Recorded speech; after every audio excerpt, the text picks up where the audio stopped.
Кметът на община Котел системно не ходи на работа. Затова ни сигнализираха зрители на телевизия Алфа. Проверка на екип на телевизията на истината установи, че градоначалникът Христо Киров, който е избран с бюлетината на ДПС, отново не беше на работното си място. Странното бе, че и неговите заместници също отсъстваха въпреки редовния работен ден.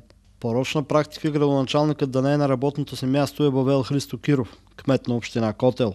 Според местни жители, ДПС кадърът Киров почти не се явява на работа, а наш екип установи, че това явно е заразно, защото и двамата му заместници също отсъстваха от общината.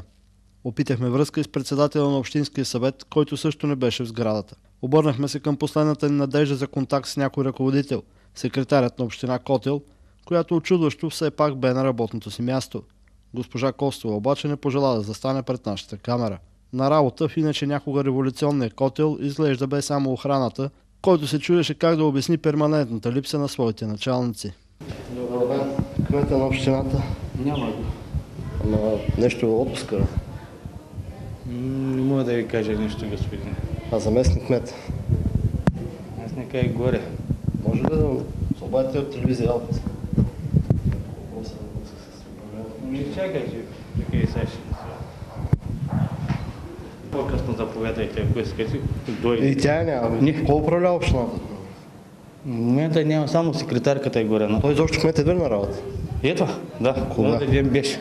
Един ден беше. Не мога да кажа, аз не съм всеки ден на работа. Един ден беше. Добре, кога секретаря на общината някой... То няма кой да наприеме в една община Котел, няма кой да наприеме, така ли го разбирам?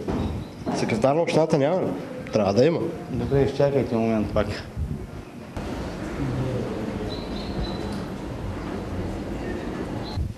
Говорих с секретарката на общината, каза, че имал само право кмета. Тя нямала право пълнощение. Тя няма кой. Добре, кмета го няма.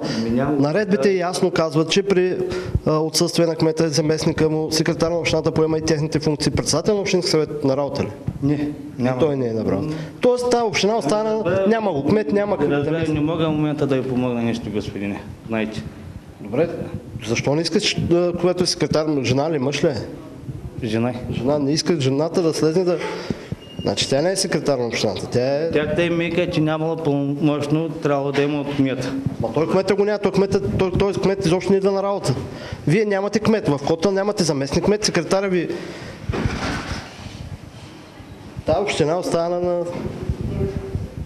Благодаря ви. Не мога да ви помогна, знаете каквото мога, тако се. Добре, кмета ще дойде ли по-късно или няма? Ами, ако искате да поедайте след обед, например, ако дойде... Заместник кмета?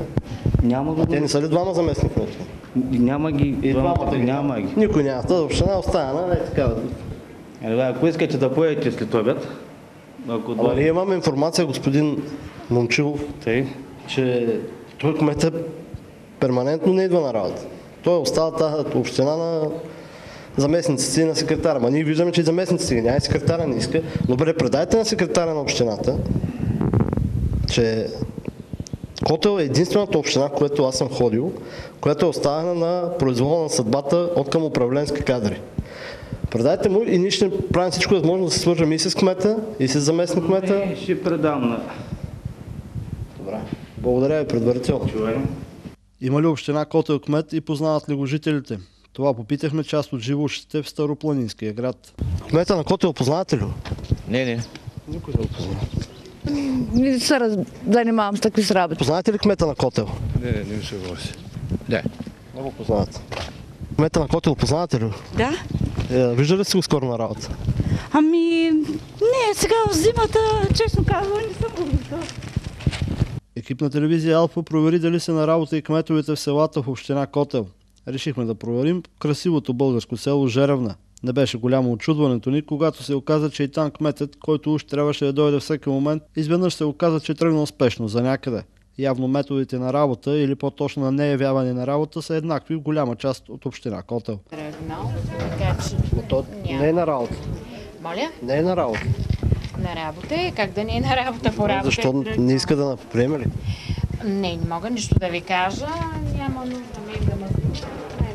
Тъжен и срамен е фактът, че в Котел, градът на Раковски, генерал Васил Делов и на Алтанлъ Стоян войвода, кметът е избран с бюлетината на ДПС.